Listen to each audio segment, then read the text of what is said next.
بسم اللہ الرحمن الرحیم۔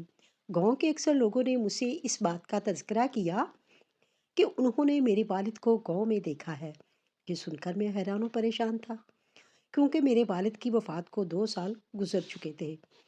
ایک روز میں عصر کے وقت کی قبر پر جا پہنچا، مگر سامنے کا منظر دیکھ کر میں دنگ رہ گیا، کیونکہ میرے والد کی قبر میں بہت بڑا سوراخ تھا اور اندر سے شہر کی زندگی میرے لیے بہت بھاگ دوڑ اور ہنگامہ خیز ثابت ہوئی، اور میں جو بچوں کے بہتر مستقبل کے لیے یہاں پر منتقل ہوا تھا، اب یہیں کا ہو کر رہ گیا تھا۔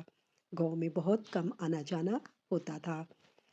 گاؤں والا گھر میں نے اپنے مزارے کے سپرد کیا ہوا تھا، جسے میں نے ٹھیکے پر اپنی زمین دے رکھی تھی، اور اکثر سال بعد ہی وہاں کا چکر لگتا تھا۔ لیکن اب کی بار جب میں یہاں پر آیا تو آتے ہی ایک عجیب سی خبر مجھے سنائی دی۔ جب میرے مزارے نے مجھے کہا، سلیم باؤ، آپ کے والد کو گاؤں میں کئی بار دیکھا گیا ہے، اور لوگوں نے کتنی بار اس بارے میں مجھ سے پوچھا ہے، لیکن میں خود نہیں جانتا آخر یہ کیا معاملہ ہے۔ اپنے مزارے کے منہ سے یہ بات سن کر میں حیران رہ گیا۔ میرے قدموں تلے سے زمین نکل گئی، کیونکہ میرے والد کے انتقال کو تو 2 برس ہو چکے تھے، اور اسی گاؤں میں وہ مدفون تھے۔ تو پھر بھلا وہ لوگوں کو کیسے دکھائی دے سکتے تھے؟ میں نے اپنے مزارے سے کہا، تم یوں ہی لوگوں کی باتوں میں مت آؤ، لوگ یوں ہی بکواس کر رہے ہیں، ایسا کچھ بھی نہیں ہے۔ لیکن وہ کہنے لگا، میں سچ کہہ رہا ہوں، آپ بے شک منشی صاحب سے جا کر پتہ کر لیں، انہوں نے بھی آپ کے والد صاحب کو دیکھا تھا، اور سب سے پہلے انہوں نے ہی مجھے کہا تھا۔ مزارے کی بات میں وزن تھا، اور وہ اپنی بات پر زور دے رہا تھا۔ اس کا مطلب ہے کہ جو کچھ وہ کہہ رہا تھا سچ تھا۔ میں نے آہستہ سے سر ہلا دیا۔ میرے دل میں ایک عجیب سی کشمکش چلنے لگی۔ والد صاحب کے انتقال کو 2 سال ہو چکے تھے، وہ اس دنیا سے پردہ کر چکے تھے، تو پھر اب ان کا یہاں پر کیا کام تھا؟ یہ بات مجھے حیرانی میں مبتلا کر رہی تھی۔ تبھی میں نے فیصلہ کیا کہ منشی سے اس سلسلے میں بات کرتا ہوں۔ میں اسی کشمکش میں مبتلا زمینوں پر چلا آیا، جہاں پر منشی اس وقت کسی حساب کتاب میں مصروف تھا۔ مجھے آتا دیکھ کر خوش دلی سے بولا، ارے سلیم بہو، آپ کیسے ہیں آپ؟ بڑے عرصے کے بعد ذکر لگا۔ منشی کے منہ سے یہ سن کر میں بھی خوش دلی سے بولا، ہاں بس شہر میں مصروفیت اتنی بڑھ گئی ہے، اوپر سے بچوں کی پڑھائی کا سلسلہ ہے، بہت سارے ایسے کام ہیں جو مجھے دیکھنا پڑتے ہیں، اسی لیے وقت ہی نہیں ملتا کہ گاؤں آ سکوں۔ لیکن اب کی بار تو دل بہت زیادہ اداس تھا، خاص طور پر وقت نکال کے آیا ہوں۔ میں نے اداسی سے منشی سے جب یہ کہا تو وہ کہنے لگا، ہاں یہ تو ہے، آپ یہیں پر پلے بڑے اور یہیں پر آپ کی شادی ہوئی، لیکن اولاد کی خاطر انسان کو بہت کچھ جھیلنا پڑتا ہے، بہت کچھ کرنا پڑتا ہے۔ لیکن اولاد کی خاطر انسان کو بہت کچھ جھیلنا پڑتا ہے، بہت کچھ کرنا پڑتا ہے۔ آپ نے بھی اپنی اولاد کے لیے اچھے مستقبل کی خاطر یہ سب کیا ہے، یقیناً آپ کو اس کا اجر ملے گا۔ منشی نے خوش دلی سے کہا تو میں نے آہستہ سے سر ہلا دیا، اور تبھی میں نے منشی سے پوچھا، منشی جی، یہ مزارہ والد صاحب کے بارے میں کیا کہہ رہا ہے؟ آخر یہ کیسے ممکن ہو سکتا ہے؟ میری بات سن کر منشی ایک دم سنجیدہ ہو گیا اور کہنے لگا، سلیم باؤ، وہ سچ کہہ رہا ہے، میں نے اپنی آنکھوں سے آپ کے والد صاحب کو اس گاؤں میں دیکھا تھا۔ وہ کچھ پریشان سے تھے، ان کی آنکھوں میں ایک عجیب سی الجھن تھی، جیسے کچھ تلاش کر رہے ہوں، جیسے ان کا کچھ کھو گیا ہے۔ انہیں اس طرح گاؤں میں بھٹکتے ہوئے دیکھ کر میں ڈر گیا تھا، خوف زدہ ہو گیا، اور کئی دنوں تک مجھے بخار رہا تھا، کیونکہ میں تو آپ کے والد صاحب کے بارے میں اچھی طرح جانتا تھا کہ وہ 2 سال پہلے انتقال کر چکے ہیں۔ پھر اب ان کی موجودگی کس بات کو ظاہر کرتی ہے، میں سمجھ نہیں پا رہا تھا۔ میں نے سوچا تھا کہ اب کی بار جب وہ مجھے نظر آئیں گے تو میں ان سے ضرور پوچھوں گا کہ وہ پریشان کیوں ہیں، انہیں کیا مشکل ہے۔ لیکن اس دن کے بعد وہ مجھے دوبارہ نظر نہیں آئے، بلکہ وہ گاؤں میں موچی نذیر کو بھی دکھائی دیے تھے، اور موچی نذیر کی بھی حالت کم و بیش میرے جیسی ہی ہو گئی تھی۔ منشی کے منہ سے ساری تفصیل سن کر میں خود پریشان ہو گیا، اور کھوئے ہوئے لہجے میں بولا، بھلا یہ کیسے ممکن ہے؟ ابا جی اس طرح کیسے دکھائی دے سکتے ہیں؟ میرے خود کلامی کرنے پر منشی بولا، سلیم باؤ، آپ سچ کہہ رہے ہیں، یہ ممکن تو نہیں ہے، لیکن یہی سچ ہے۔ اگر میں نے اپنی آنکھوں سے انہیں نہ دیکھا ہوتا تو کبھی کسی کی بات کا یقین نہ کرتا، لیکن سچ تو یہ ہے کہ سب سے پہلے وہ مجھے ہی دکھائی دیے تھے۔ منشی نے اپنی بات پہ وزن پیدا کرنے کی کوشش کی اور میں سر ہلا کر رہ گیا، چونکہ شام ہو گئی تھی اور مغرب کے بعد کا وقت ہو گیا تھا، اس لیے میں منشی کو خدا حافظ کہتا ہوا واپس گھر لوٹ آیا، جہاں پر مزارہ اور اس کی بیوی نے میرے لیے کھانا تیار کر رکھا تھا۔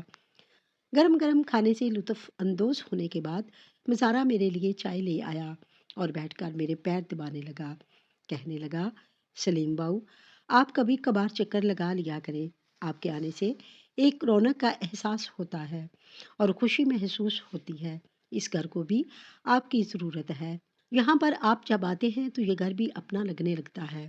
مزارے کی محبت پر میں بے ساختہ مسکرا دیا اور کہا، میں کوشش تو بہت کرتا ہوں، لیکن کیا کروں، مجبوریاں ہی ایسی بن گئی ہیں، یہاں پر آیا نہیں جاتا، لیکن اب جلد آنے کی کوشش کروں گا، میں نے مزارے سے کہا، اور پھر ادھر ادھر کی باتیں کرنے لگے۔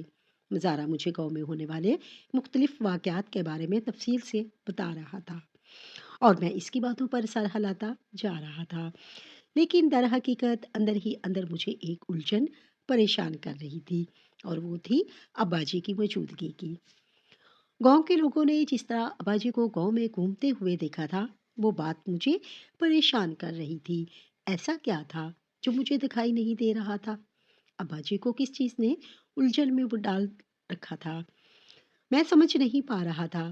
اگلے دن جب میں صبح سو کر اٹھا تو کافی تازہ دم تھا۔ میں نے کھیتوں میں جانے کا فیصلہ کیا اور منشی کے ساتھ جب کھیتوں میں پہنچا اور زمین کا حساب کتاب لیا تو فصل کی اچھی حالت کو دیکھ کر میرا بھی دل شاد ہو گیا، اور میں نے منشی سے کہا، منشی جی، فصل کا اچھی طرح سے تخمینہ لگائیے گا، ریٹ جب اچھا ملے تو تب ہی نکالیے گا، اب تو مہنگائی بہت زیادہ ہو گئی ہے اور پیسے پیسے کی ضرورت رہتی ہے۔ میری بات سن کر منشی نے سر ہلایا اور کہنے لگا، بالکل سلیم باؤ، صحیح کہہ رہے ہیں آپ، ایسا ہی ہے، میں آپ کی ہدایت پر پورا عمل کروں گا۔ وہ سارا دن میرا کھیتوں میں ہی نکل گیا، کیونکہ میری آمد کی اطلاع پا کر گاؤں میں سے مختلف لوگ مجھ سے ملنے کے لیے آتے رہے اور ڈیرے پر ایک رونق کا احساس لگا رہا، کبھی لسی چلتی تو کبھی چائے کا دور چلتا اور کھانے کے وقت کھانا کھایا جا رہا تھا۔ میں بھی اپنے لوگوں میں بیٹھ کر بہت اچھا محسوس کر رہا تھا۔ گاؤں کے ایک دو لوگوں نے مزید اباجی کی موجودگی کی تصدیق کی تو مجھے فطری طور پر ایک پریشانی نے گھیر لیا۔ یوں لگ رہا تھا کہ جیسے اباجی کچھ کہنا چاہتے ہیں اور کہہ نہیں پا رہے ہیں۔ اسی بات کو سوچ کر میں عصر کے قریب قبرستان چلا آیا، جہاں پر میرے والد صاحب مدفون تھے۔ قبرستان پہنچ کر ہی میرا دل غمزدہ ہونے لگا اور میں آنسو بہانے لگا، اور جب والد صاحب کی قبر پر پہنچا تو وہاں پر دکھائی دینے والے منظر نے میرے قدموں تلے سے زمین نکال دی۔ والد صاحب کی قبر میں ایک بہت بڑا سوراخ تھا، اور جب میں نے اس سوراخ کے قریب ہو کر جان کے دیکھا تو اگلے ہی لمحے میرے قدموں میں سے جان نکل گئی۔ میرا نام سلیم ہے اور میرا تعلق ایک پسماندہ سے گاؤں سے ہے۔ میں یہیں پر پیدا ہوا، پلا بڑھا اور جوان ہوا۔ میری پیدائش کے کچھ عرصے کے بعد میری والدہ کا انتقال ہو گیا تھا، کیونکہ وہ جگر کے مرض میں مبتلا ہو چکی تھیں اور ان کی حالت کافی خراب ہو گئی تھی۔ والدہ کے انتقال کے بعد ابا جی نے میری پرورش کی اور مجھے پروان چڑھایا۔ میں ابا جی کے بے حد قریب تھا اور ان کی محبت کے آسرے پر ہی زندگی کی ہر مشکل سے گزر رہا تھا۔ والد صاحب نے مجھے اسکول کی تعلیم دلوانے کے بعد شہر میں پڑھائی کے لیے بھیج دیا اور میں تقریباً 6 سال تک شہر میں اعلیٰ تعلیم حاصل کرتا رہا اور پھر واپس اپنے گاؤں لوٹ آیا، کیونکہ ابا جی کا یہی کہنا تھا کہ بے شک جتنا مرضی پڑھ لو، لیکن اپنی زمین ہی سنبھالنی ہے اور اپنی فصل پر ہی کام کرنا ہے۔ میں نے بھی ابا جی کی بات پر سرخم کر دیا اور گاؤں میں واپس لوٹ آیا۔ اپنی تعلیم کی بنیاد پر میں نے گاؤں کی فصل پر مختلف تجربے کیے جو کامیاب ٹھہرے اور ہماری فصل پہلے سے کہیں زیادہ اچھی اور زرخیز نکلی، اور یوں پہلے سے بڑھ کر ہمیں منافع ملا تو ابا جی بہت خوش ہوئے اور میرا شانہ تھپک کر مجھے شاباش دی اور گلے سے لگایا۔ میرے والد صاحب کی محبت اور ان کی شاباشی ہی سب کچھ تھا۔ میں دن رات کھیتوں پر کام کر محنت کرنے لگا اور مزاروں کے ساتھ مل کر خود بھی کام کرتا۔ میری فصل پہلے سے اچھی ہو چکی تھی۔ مناسب دیکھ بھال اور اچھی کھاد کی وجہ سے زمین بھی بہت زرخیز ہو گئی تھی اور اب فصل پہلے سے بڑھ کر نکلتی تھی۔ ابا جی نے جب یہ دیکھا کہ میں کام کاج میں اچھا ہو گیا ہوں اور ذمہ داری سنبھالنے لگا ہوں تو انہوں نے میری شادی اپنے جاننے والوں میں ہی کر دی۔ سمینا دلہن بن کر میرے گھر میں جب آئی تو ہمارے گھر کی رونقیں بحال ہو گئیں۔ ماں جی کے جانے کے بعد مجھے خلا پیدا ہو گیا تھا، وہ ختم ہو گیا اور سمینا کے آنے کے بعد گھر میں ایک سکون سا محسوس ہونے لگا۔ میں جو دن رات ڈیرے پر ہی رہتا تھا، زمینوں کی دیکھ بھال کرتا اور ڈیرے پر اکثر سو جاتا تھا، اب شام کو کام ختم کرنے کے بعد گھر واپس لوٹ آتا، کیونکہ معلوم تھا کہ گھر پر سمینا میری منتظر ہوگی۔ شادی کے تقریباً 1.25 سال کے بعد احمد نے آ کر ہماری خوشیوں کو مکمل کر دیا۔ ابا جی بے حد خوش تھے، پوتے کے ساتھ ان کا دل لگا رہتا اور وہ ہر وقت اس کے ساتھ کھیلتے رہتے۔ میں ابا جی کو جب احمد کے ساتھ مگن دیکھتا تو بہت خوش ہوتا۔ ابا جی کو تو جیسے احمد کی شکل میں ایک دلچسپی مل گئی تھی اور وہ ہر وقت اس کے ساتھ لگے رہتے۔ اکثر مجھے کہتے، سلیم، یہ بالکل تیرا بچپن ہے، تو بھی بچپن میں ایسا ہی تھا اور دیکھ یہ بالکل تجھ پر گیا ہے۔ ابا جی کے احمد کے ساتھ کھیلتے ہوئے مجھ سے کہتے تو میں ان کی محبت پر مسکرا دیتا۔ وقت اسی طرح گزرتا رہا۔ احمد کے بعد اللہ نے مجھے ایک بیٹی کی رحمت سے نوازا تو ابا جی نے اس کا نام خدیجہ رکھا۔ ہمارے گھر کی خوشیاں جیسے دوبالا ہو گئی تھیں۔ ابا جی اب پہلے سے کافی بوڑھے اور کمزور ہو گئے تھے، ان سے زیادہ کام کاج نہیں ہوتا تھا، وہ گھر پر ہی رہتے اور بچوں کے ساتھ مگن کھیلتے رہتے اور میں زمین کے معاملات کو سنبھالتا جاتا۔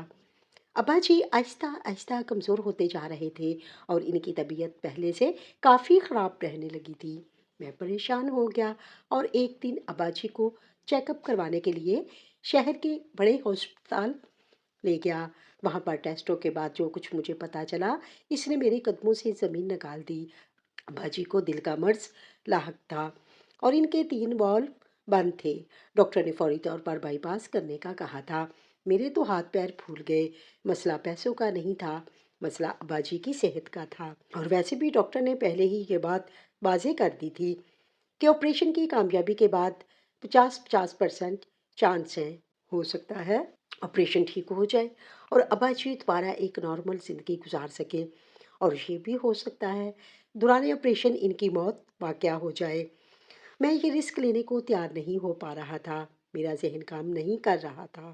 ایسے وقت میں سمینا نے میری بہت ہمت بڑھائی، میرا ساتھ دیا اور ہم نے اللہ کے سپرد سارا معاملہ کر کے ابا جی کے آپریشن کی تیاری شروع کروا دی۔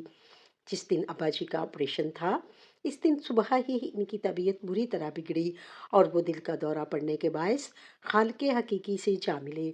وہ دن میرے لیے کسی قیامت سے کم نہیں تھا۔ دوست جیسا باپ اس دنیا سے رخصت ہو گیا، جس نے کبھی کسی چیز کی کمی محسوس نہ ہونے دی اور ہمیشہ میری خوشی میں خوش رہا تھا۔ انہیں اچانک جب اس دنیا سے رخصت ہوتے ہوئے دیکھا تو میرے اپنے ہوش گم ہو گئے۔ میں کتنے ہی دن صدمے سے باہر نہیں نکل سکا تھا۔ احمد اب 7 برس کا تھا اور خدیجہ 5 برس کی تھی۔ مجھے کچھ ہوش نہیں تھا۔ ابا جی کا غم کسی طور پر کم نہیں ہو رہا تھا۔ میں کمرے میں بند ہو کر رہ گیا تھا۔ ڈیرے پر بہت کم جاتا، زمینوں پر بھی بہت کم جاتا، ہر چیز سے میرا دل اچاٹ ہو گیا تھا۔ منشی اکثر گھر پر آ کر مجھے سمجھاتا اور زمینوں پرانے کے لیے کہتا، لیکن میں خود میں ہمت نہیں پا رہا تھا۔ والد صاحب کے جانے کا غم ہی اتنا شدید تھا کہ جس نے مجھے نہ ڈال کر دیا تھا اور میرے جسم کی ساری توانائی نچوڑ کر رکھ لی تھی۔ دن اسی طرح بے کیف سے انداز میں گزرتے جا رہے تھے اور پھر ایک دن میں نے اس سارے ماحول سے نکلنے کی ٹھانی اور شہر جانے کا سوچا۔ ویسے بھی میں اپنے بچوں کو اعلیٰ تعلیم دلوانا چاہتا تھا۔ والد صاحب نے مجھے بھی پڑھنے کے لیے شہر بھیجا تھا اور میں بھی چاہتا تھا کہ میرے بچے بھی اچھی تعلیم حاصل کر کے کسی اعلیٰ مقام پر پہنچیں۔ اس لیے میں نے اپنی زندگی کا سب سے مشکل فیصلہ کیا اور اپنے آبائی گھر کو چھوڑ دیا۔